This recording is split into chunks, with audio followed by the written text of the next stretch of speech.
नमस्कार, मैं हूं नीलू। तो क्या इजराइल का आयरन डोम सिस्टम फेल हो गया है, जिसकी वजह से लगातार इजराइल में इस वक्त मिसाइल जो कि हिजबुल्लाह की तरफ से हो या हमास की तरफ से हो, जो दागे जा रहे हैं, वो गिर रहे हैं और इससे काफ़ी नुकसान इजराइल का हो रहा है। इसी पर बातचीत करने के लिए मयंक मेरे साथ जुड़ गए हैं। मयंक, कल हमने देखा हिजबुल्लाह हमास सबकी तरफ से इजराइल में हमला हुआ, इसके अलावा इजराइल ने भी हमला किया है। नुकसान दोनों तरफ से हुआ है। किस तरह का नुकसान है और जिस आयरन डोम सिस्टम पर इतना ज्यादा नाज था इजराइल को, आज वही फेल होता साबित हो रहा है। देखिए, ये सवाल दरअसल इसलिए उठ रहा है कि आयरन डोम सिस्टम जो आप कह रहे हो कि क्या आयरन डोम सिस्टम अब फेल हो चुका है।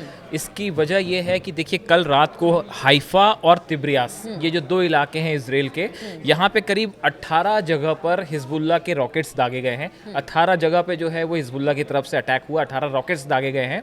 और ऐसा बताया जाता है कि कई इलाकों में, रिहायशी इलाकों में भी ये रॉकेट्स गिरे हैं।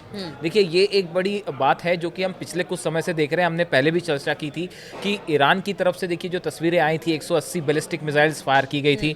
उस समय भी आयरन डोम्स बहुत सारी मिसाइल्स को नहीं रोक पाया। उसको लेके तो खैर अपना अलग ही सवाल है कि क्या आयरन डोम बैलिस्टिक मिसाइल्स को, या जो दूर की 1000 किलोमीटर की ज़्यादा रेंज से जो मिसाइल्स आ रही हैं, क्या उसको आयरन डोम रोक सकता है? ये अपने आप में एक्सपर्ट्स की इसको लेके अलग राय है। लेकिन अगर हम हिजबुल्लाह के रॉकेट्स की भी बात करें, देखिए हिजबुल्लाह को ज़बरदस्त नुकसान पहुंचाया है इजराइल ने, इसमें दो मत नहीं है। लेकिन उसके बावजूद आप देखिए कि हिजबुल्लाह लगातार हमले कर रहा है। और बीती रात को भी 18 रॉकेट्स जो हैं वो फायर किए गए, जो कि हाइफा और तिब्रियास दोनों इलाके में कई जगह से ऐसी तस्वीरें आई कि इमारतों से धुआं उठ रहा है, या बताया जा रहा है कि ऐसा हिजबुल्लाह का दावा है कि आईडीएफ के जो ठिकाने थे, बेसिस थे, उसके पास ये रॉकेट्स गिरे हैं। तो देखिए, हिजबुल्लाह अब भी हार मानने को राजी नहीं है। उसके बड़े कमांडर्स मारे जा चुके हैं, डिप्टी कमांडर्स मारे जा चुके हैं, लगातार इजराइल हमला कर रहा है, लेकिन उसके बावजूद हिजबुल्लाह की तरफ से जो है वो पलटवार जारी है। अब ये आयरन डोम को लेके जो सवाल बार बार उठ रहे हैं, इजराइल के अंदर से भी ये सवाल उठ रहे हैं, उसकी वजह यही है कि देखिए, पहले ऐसा नहीं था। पहले कल हमास की तरफ से भी कुछ रॉकेट्स जो है वो फायर किए गए। पहले ये होता था कि ज़्यादातर जो है रॉकेट्स या इस तरह के जो हमले होते थे, उसको आयरन डोम रोक रहा था सफलतापूर्वक, और वो तस्वीरें भी सामने आ रही थी। लेकिन पिछले कुछ वक्त में ऐसी कई घटनाएं हो गई हैं कई जगह, जहां पे ये रॉकेट्स या मिसाइल्स गिरे हैं। हूती की तरफ से भी जो है वो खबरें आई थी, जो है वो हूती ने भी फायर की मिसाइल, वो भी इसराइल पे गिर गई थी। हालांकि वो खाली इलाके पे गिरी थी, इसराइल में कुछ नुकसान नहीं हुआ था। लेकिन ऐसी जो एक के बाद एक घटनाएं आ रही हैं, खबरें सामने आ रही हैं कि आयरन डोम जो है वो मिसाइल या रॉकेट को नहीं रोक पाया। ये वजह है जिसके कारण जो है वो ये सवाल उठ रहे हैं। ठीक है, ये सवाल तो उठ रहा है। इस पर लगातार ये भी कहा जा रहा है कि नहीं, जितना नुकसान दिखाया जा रहा है उतना नुकसान, क्योंकि इजराइल कभी मानता ही नहीं इस बात को कि बहुत सारे नुकसान को उसे झेलना पड़ा है। लेकिन मौतें दोनों जगह पर हुई है। चाहे अगर बात की जाए हिजबुल्लाह, तो कहा जा रहा है कि वहाँ पर बेरूत में बहुत ज़्यादा नुकसान हुआ है, इधर इजराइल में भी नुकसान हुआ है। किस तरह का नुकसान, क्योंकि बहुत सारे लोग मारे भी गए हैं और ये लगातार आंकड़ा बढ़ता चला जा रहा है। देखिए, जो दहिया इलाका है, जिसकी आप अभी बात कर रहे हो, जो लेटेस्ट हमला जो कि कल रात को हुआ है, जो दहिया इलाका है, ये हिजबुल्लाह का गढ़ माना जा रहा था, दक्षिणी लेबनान का।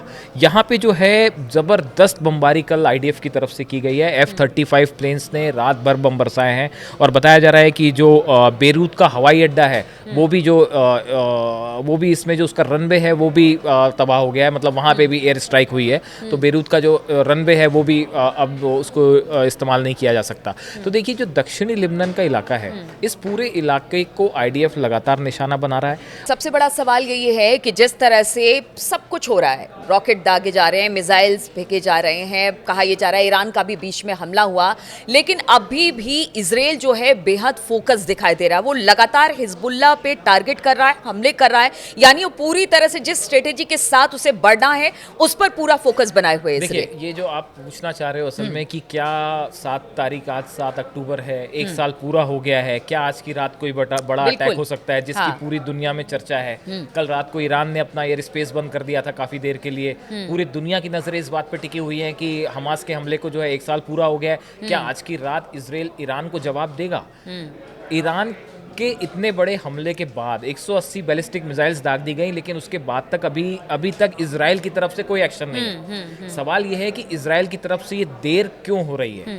देखिए, एक तरफ तो इसमें इंपॉर्टेंट बात यह है कि देखिए जो लेबनान है, लेबनान में जो हिजबुल्ला के ठिकाने हैं, ऐसा लगता है अभी कि फिलहाल इजराइल का फोकस जो है वो हिजबुल्ला के ऊपर है। इजराइल, ऐसा कुछ एक्सपर्ट्स कहते हैं कि उनका मानना यह है कि इजराइल पहले ये चाहता है कि जो हिजबुल्ला है उसके जो लड़ाके हैं उनको पहले न्यूट्रलाइज किया जाए, पहले हिजबुल्ला को जो है वो ख़त्म किया जाए, उसके बाद फिर ईरान पे। देखिए, इजराइल को कई फ्रंट पे लड़ना पड़ रहा है। हमास पूरी तरह से ख़त्म नहीं है, हमास के लड़ाके अभी भी हैं। गाज़ा में अभी भी बड़ी चुनौती बनी हुई है इजराइल के लिए, इसमें कोई शक नहीं है। वैसे ही हाल लेबनान में है, ग्राउंड फोर्सेस अंदर हैं, लेकिन ग्राउंड फोर्सेस का आगे बढ़ना अपने आप में बड़ी चुनौती से कम नहीं। तो इजराइल और साथ में हुती भी जो है वो भी बीच बीच में अपने मिसाइल और रॉकेट्स दाग रहा है।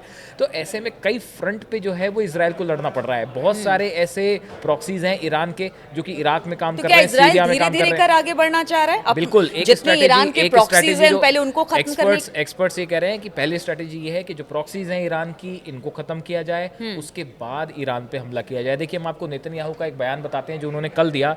उन्होंने कहा कि दुनिया का कोई भी देश अपने शहरों और नागरिकों पर इस तरह के हमले को स्वीकार नहीं करेगा। ये ईरान की बात कर रहे हैं। और इजराइल भी ऐसा नहीं करेगा। इजराइल का कर्तव्य और अधिकार है वह खुद की रक्षा करे और इन हमलों का जवाब दे, वह ऐसा करेगा। ये नेतन्याहू का कल बयान था ईरान को लेकर। तो देखिए, एक बात तो ये तय मानी जा रही है, ये ईरान भी इस बात को जानता है कि इजराइल पलटवार जरूर करेगा। अब सवाल ये है कि इजराइल का पलटवार कब होता है, वो किस रूप में होता है, और क्या उससे एक बड़ा युद्ध ईरान और इजराइल के बीच होगा।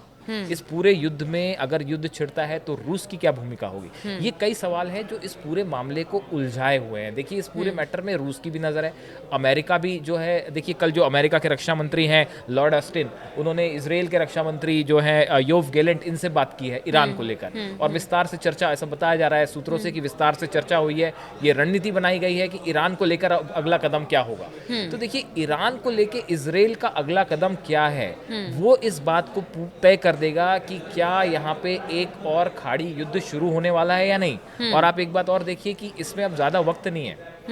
ईरान की तरफ से जो हमला हुआ था वो भी एकदम से हुआ था, और ऐसा ही कुछ लगता है कि इजराइल की तरफ से भी हो सकता है। बहुत सारे लोग कह रहे हैं कि आज ही की रात कुछ होने वाला है, 1 साल पूरा हुआ है, इजराइल मैसेज देगा उसका। लेकिन जो रक्षा पहले की शांति ये दिखाई दे रही है। विशेषज्ञ ये कह रहे हैं कि इजराइल नहीं चाह रहा कि हिजबुल्ला के खत्म हुए बिना ईरान पे हमला कर दिया जाए, क्योंकि उसके बाद उसको लेबनान के फ्रंट पे भी लड़ना पड़ेगा, ईरान के फ्रंट पे भी लड़ना पड़ेगा, हमास के साथ तो जो लड़ाई चल रही है गजा में वो हो ही रही है। तो ये कई फ्रंट पे उलझना इजराइल के लिए ठीक नहीं होगा।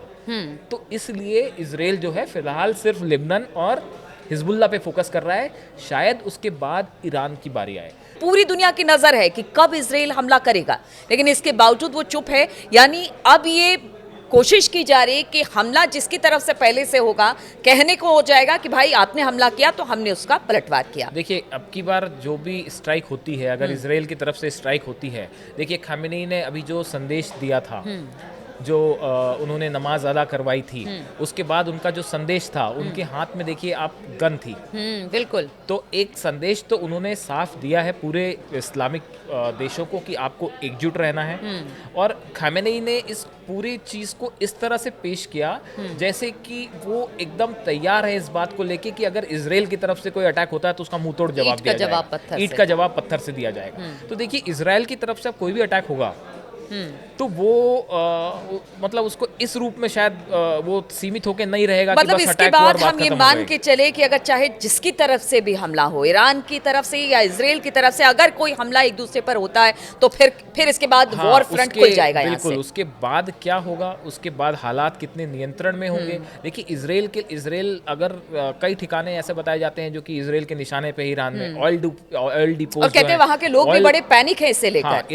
ईरान में भी इस बात को लेके लोग अलर्ट है वहां पे कि अगर हमला होता है इजराइल का तो क्या करना है। और ईरान ने भी देखिए अपनी तरफ से तैयारी कर ली है। ईरान तो ये मान के चल ही रहा है कि इजराइल की तरफ से हमला होना तय है, और उसके लिए ईरान भी तैयार है। ईरान की भी मिसाइल्स तैयार है, ईरान की भी फौज तैयार है, ईरान भी एयर स्ट्राइक के लिए तैयार है। तो अब देखिए, ये पूरा इलाका ऑलरेडी एक ऐसी सिचुएशन में है जिसमें बस बटन दबाने की देर है। और इजराइल वर्सेस ईरान, ये एक बार युद्ध शुरू होता है तो ये फिर किस रूप में जाएगा इसको लेके कुछ नहीं कहा जा सकता, लेकिन हम एक बार फिर कहेंगे कि अगले 1-2 दिन जो है वो इस पूरे क्षेत्र के लिए बहुत महत्वपूर्ण है। बिल्कुल, तो आज 7 तारीख है और इस 7 तारीख को लेकर बहुत सारे कयास लगाए जा रहे हैं। अब हमला किसकी तरफ से होगा, क्या इजराइल ईरान पर हमला करेगा? अब देखना होगा कि अगर कोई बड़ा हमला होता है तो इसके बाद क्या स्थिति बनती है, इस पर लगातार हमारी नज़र बनी रहेगी।